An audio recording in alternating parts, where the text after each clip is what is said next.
Hello, and welcome to the First Stitch podcast, where we tell the stories of how everyday quilters just like you got started quilting, plus talk about some other fun quilty things along the way. This is your host, Lisa Donnelly from Wild Plum Lane. Let's get started. In today's episode, let's meet Beth. She writes, I took sewing classes in 7th and 8th grade and bought my first white sewing machine in 1982 with my tax refund. At that time, I made my young niece a few outfits and didn't sew much after that. Later in life, I took a quilting class in Osseo, Wisconsin. It was my first time making a small lap quilt. Life got busy with raising our 3 girls and running our company. I retired from my job in 2022. Last year, I bought myself a new sewing machine and started quilting again. I've completed 10 quilts in the last year.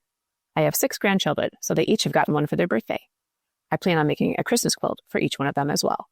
Since 1983, I've done counted cross-stitch and have stitched a Christmas stocking for each of them also.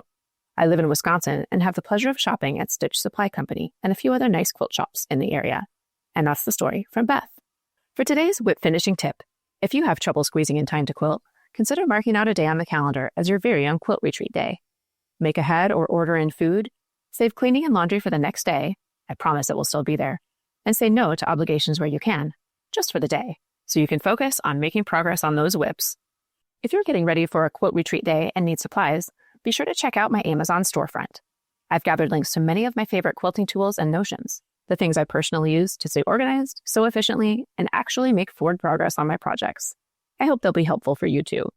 You can find the link to my Amazon storefront down in the show notes. And with that, we'll wrap up this episode of the First Stitch podcast. If you enjoyed listening, I'd sure appreciate it if you'd hit the subscribe button in your favorite podcast player, write a review on Apple Podcasts, or tell your best quilty friends so they can listen too. By the way, do you have a story to share? Every quilter has a beginning to their story, and we'd love to hear yours. Plus, over the years, you might have picked up tips or tricks you could share with others. It might inspire another quilter, so we want to hear about it.